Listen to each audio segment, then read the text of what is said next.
Roger Ebert was one of our nation's most beloved film critics.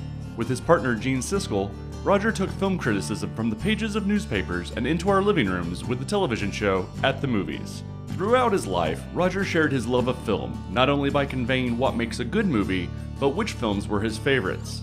This is not a show about those movies. This is a show about the movies Roger loathed, the films he despised, the movies he absolutely hated, movies like Freddy Got Fingered. Daddy, would you like some sausage? Daddy, would you like some sausages? On this episode of Does This Movie Suck? Hello friends and welcome to the show. This is our journey through the 2007 book Your Movie Sucks, written by Roger Ebert.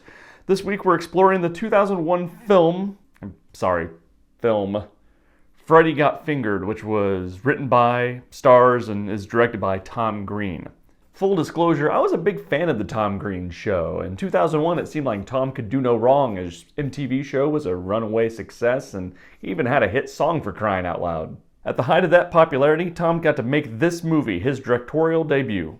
And as always, let's start with our blurb check, which is where we check out the pull quotes from movie boxes to make sure they haven't been taken horribly out of context. The cover for the home video version references a New York Times review that called the movie brilliant.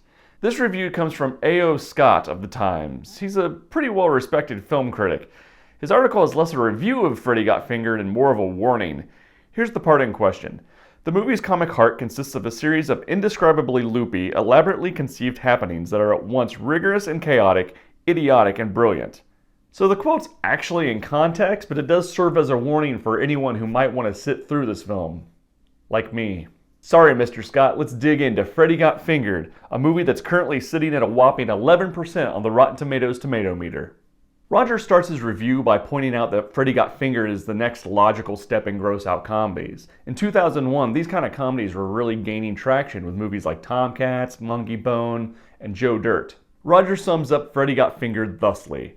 This movie doesn't scrape the bottom of the barrel. This movie isn't the bottom of the barrel. This movie isn't below the bottom of the barrel. This movie doesn't deserve to be mentioned in the same sentence with barrels.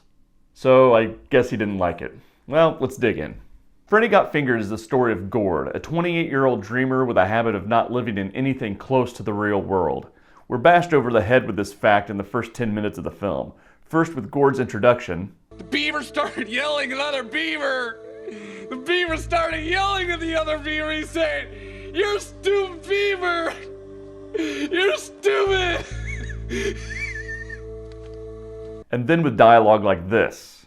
Stop it, stop. Mom, I'm a 28-year-old man. I'm a 28-year-old man. Nothing about this film is subtle. At all.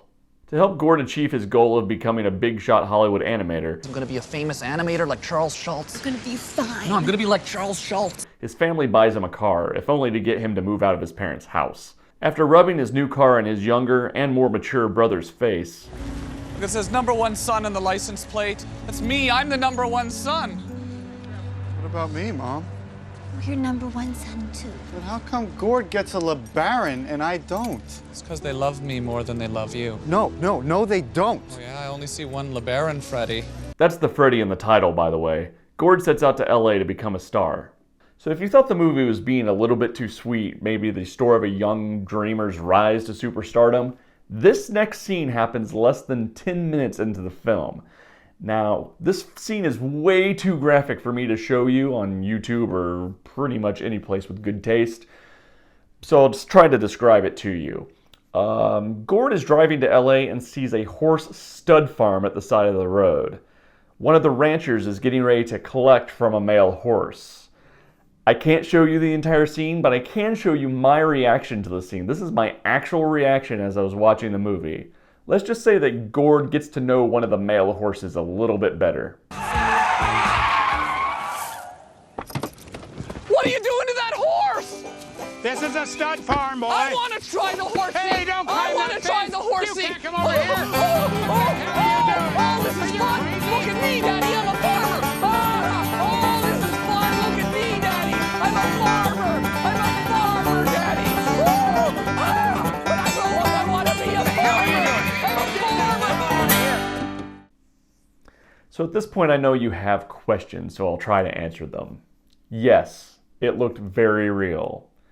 And yes, there's an AHA seal at the end of this film, which means they had a representative on the set that day. And that representative said, "Yep, Tom, go ahead." Hooray for Hollywood. Anyway, moving on. Gord gets to LA and begins working at a cheese sandwich factory, where he's quickly fired because he can't leave well enough alone. Let's just say there's a summer sausage involved. Ding dong! Ding dong! Actually, now that I think about it, I don't think Gord got fired for that stunt, which means that LA has some pretty lax cheese sandwich factory Wait a second. Why is there a summer sausage at a cheese sandwich There's meat on those sandwiches! Those liars! This film has some weird obsession with cheese sandwiches. There's the scene at the factory, and then there's this scene later in the film. We can't have people complaining that there's not enough cheese in the cheese sandwiches now, can we? I mean, if there's no cheese in a cheese sandwich, it's basically just 2 slices of bread. If word of that were to get out, well, I could lose my job. So Gord heads to an animation studio to live out his dream of being an animator. He bullies his way into the building, confronting the boss's secretary, played by Drew Barrymore. They were dating at the time. Her standards weren't very high. In order to find out the name of the restaurant where the boss is having lunch, Gord tells the secretary that her boss's wife has died. He's at lunch. Mm-hmm. His wife is dead. What? Linda? Yeah, Linda, she's dead. She's dead. Gord lies to the staff without blinking an eyelid. Here's the thing about Gord. He's a sociopath. He doesn't know right from wrong and he doesn't care. He doesn't think about anyone's feelings but his own. There's a psychiatrist later in the film, and this completely goes unnoticed. So Gord finds the restaurant, and why is he dressed as a Bobby? I swear that 90% of this movie is just non sequitur theater. It's whatever props and costumes Tom Green could find on shooting day. Okay, so he's a Bobby now, and the boss, played by freaking Anthony Michael Hall, gets to the heart of the matter. Okay, listen, the drawings are pretty good, but it doesn't make any sense, okay? It's fucking stupid, okay? What you need here is elevation, okay? There actually has to be something that happens that's actually funny. What the fuck is happening here? See what I mean? It doesn't make any sense, Gord. It sucks. The drawings are pretty good, but the characters are lame, okay? God, the characters are lame. I'm a loser. Of course, since Gord is a sociopath, he threatens suicide until he gets his way. The boss tells him to get inside his character's thoughts. Get inside the characters. Which leads to, and I'm not kidding, Gord disemboweling a deer and dancing around in its bloody skin. And this is a comedy, not a horror movie. So at this point, the plot of the movie ends and the torture begins, not only of Gord's family, but of the audience. Gord moves back into his parents' house, making their life a living hell. Gord. What? The focus of most of Gord's passive-aggressive rage is his father, played by Rip Torn, who seems like it pains him to be in this movie.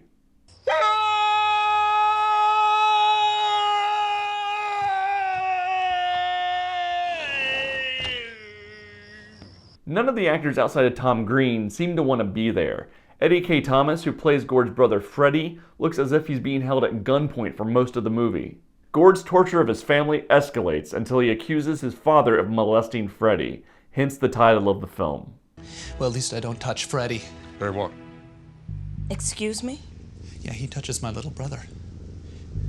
He takes him down behind the furnace and he touches him in his pants. See the insanity I have to put up with here? This leads Rip Torn to debase himself in a scene that I will not show here.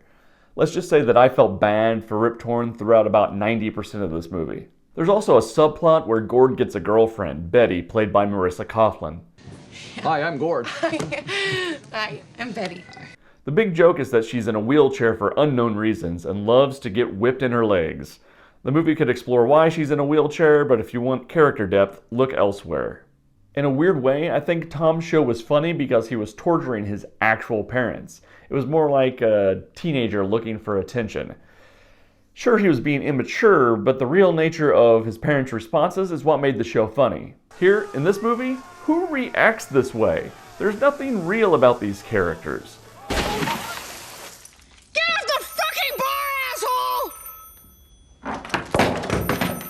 Ugh.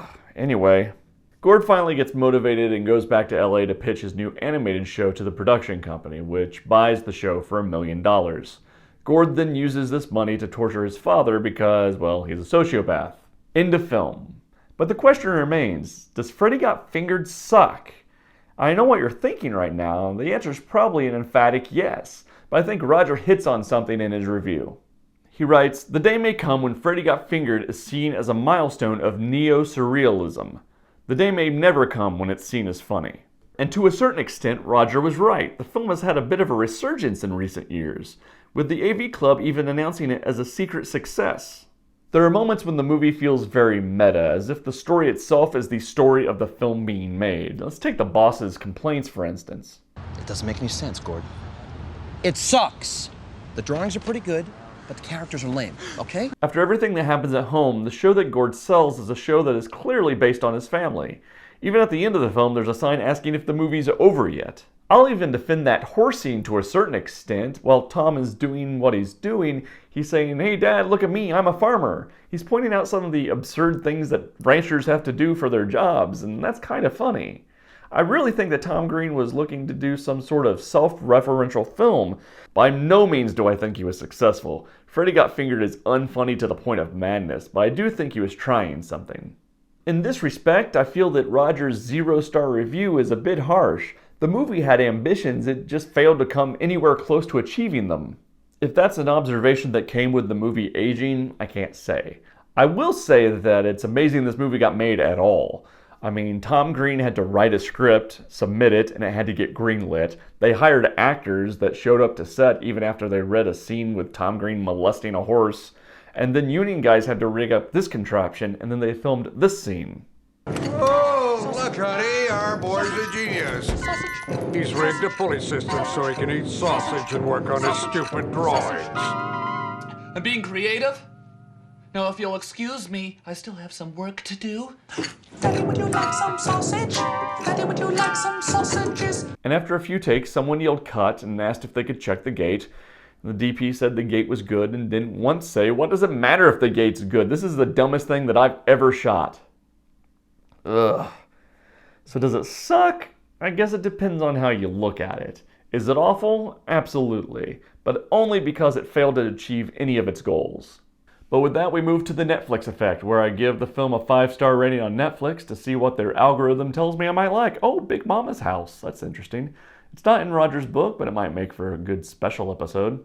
Each week, I'll tell Netflix that I like what they sent me, and I'll watch them begin to think I'm crazy.